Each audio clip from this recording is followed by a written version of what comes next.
Chapter 23. Dreams and Nightmares. That was something Sonny was keenly interested in. Of course, he had a general knowledge of how things were set inside the spell, but the first nightmare had already shown him that reality was different from how it was portrayed in popular culture, in a number of small, but infinitely important ways. He needed to separate truth from the myths, and of course it was very advantageous to hear it from the mouth of someone who had actually been to the dream realm. So Sonny was all ears. Awakened Rock began to speak. Most people are aware of what nightmares are because they have an impact on the real world and their lives. All of you have been warned before entering the first nightmare that, should you perish there, a nightmare creature would be allowed to cross the threshold and enter reality. Yep, that was the reason why Master Jet had to wait patiently by his side, prepared to deal with the monster if it appears. First nightmares are unique, because each of them is individual. That's why only a single creature can appear. However, starting from the second nightmare, things become much more dangerous. These nightmares are not tied to an infected person. Instead, they are born in the dream realm. While the seed of the nightmare is growing, any number of awakened can attempt to conquer it. Hunting down nightmares was the main responsibility of the awakened. Sonny knew that much. Should they all die or fail to find the seed before it matures, a gate will open in the real world, letting through countless monsters. You all know the consequences. Other awakened will be forced to withstand the onslaught on this side, but then there can be massive destruction or losses among the civilian population. Opening gates were something that every person on the planet feared. It was also the second disaster brought upon by the spell after the initial appearance of the nightmare creatures. The main difference was that, in that initial wave, there were only dormant beasts. However, gates had ranks of their own, and any type of creature could potentially step through. Not long before Sonny was born, a rank 5 gate opening left a whole continent uninhabitable. Luckily, high-rank gates were very rare. Awakened Rock's voice grew solemn. So it is not wrong to say that the purpose of the awakened is to enter the dream realm, seek out maturing nightmares, and close them before any harm could befall the real world.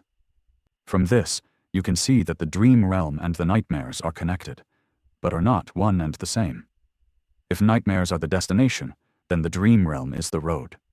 But it is also so much more. Very romantic. Does Awakened Rock have poetic inclinations?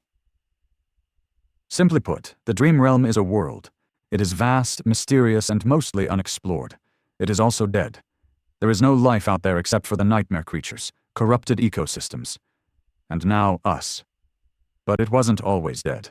We can tell that once, a long time ago, the dream realm was home to several primitive civilizations. There are a lot of ruins buried in its soil. From what Sonny knew, those lost civilizations were not really primitive. It's just that their development was centered around soul cores and mysticism, as opposed to technology. So basically miracles and magic. What were their names? How did they fall? No one knew. Maybe they were destroyed by the spell. We don't know if the dream realm exists inside the spell as one of its illusions, just on an unimaginably larger scale, or if it's real, with the spell only serving as a pathway between two realities. However, we do suspect that the illusions conjured up inside the nightmares are based on its history. They are replicas of past events, somehow reconstructed from the depths of time. So, there might have been a real slave caravan on that Black Mountain once, a long time ago. Sonny remembered how time seemed to move in reverse at the beginning of his nightmare. He thought about how things would have ended up without his involvement. Did the nameless temple slave perish in Mountain King's maw with the rest of the caravan? Somehow he felt that the nameless slave was not that simple. Otherwise, why would the spell remember him? And what about Hero? Was he able to escape? I wonder. There are 4 main differences between the dream realm and the nightmares. Firstly, it doesn't have a story. There is no predetermined conflict you are forced to resolve. You can move freely and explore, provided that you have the strength to stay alive in the wilderness. Most people tend to stay close to one of the human citadels. That's good to know, Sunny thought, unconvinced. Sure, there were no predetermined conflicts in the dream realm, but with his fated attribute he was pretty certain to end up in some kind of trouble, so that freedom Awakened Rock had mentioned was relative in his case. Meanwhile, the instructor continued. Secondly, as I have already mentioned, there are no people in the dream realm except for those who came from the real world. There are only monsters.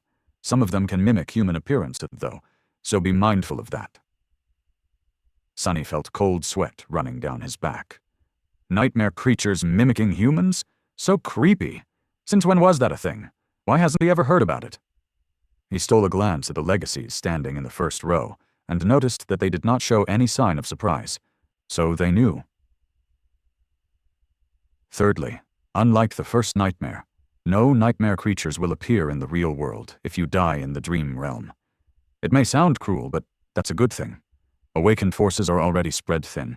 If we had to monitor every sleeper, we wouldn't have resources to handle more important matters.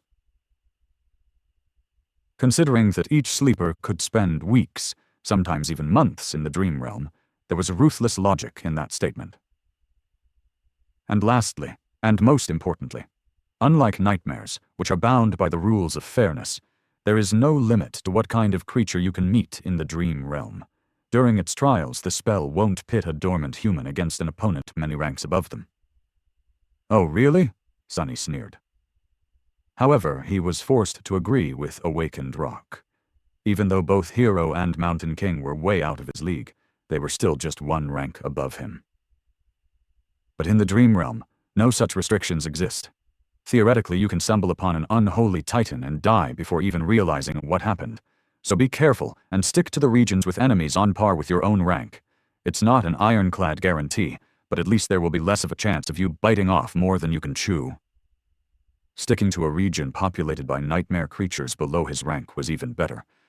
That was exactly what Sunny was planning to do. Awakened Rock paused for a few moments, studying the faces of sleepers in front of him.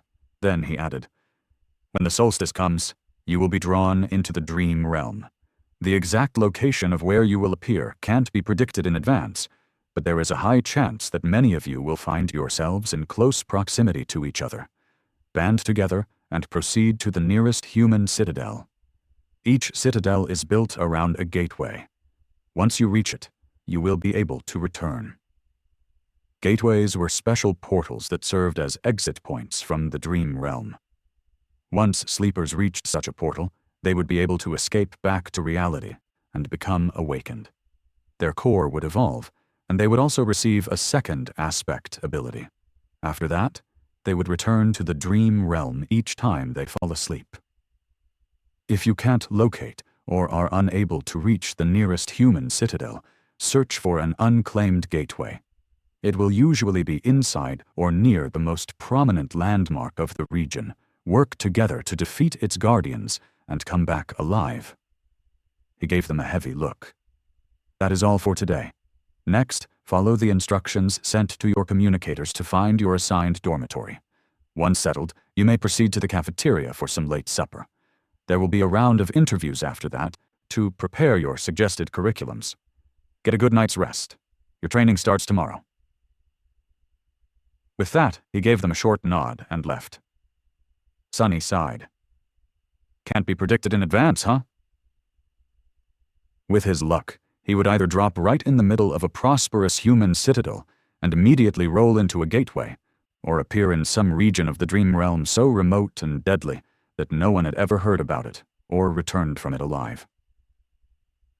Let's hope for the former. Since he couldn't do anything about it, Sunny wasn't very worried. There was something much more important on his mind. What exactly do they serve here for supper?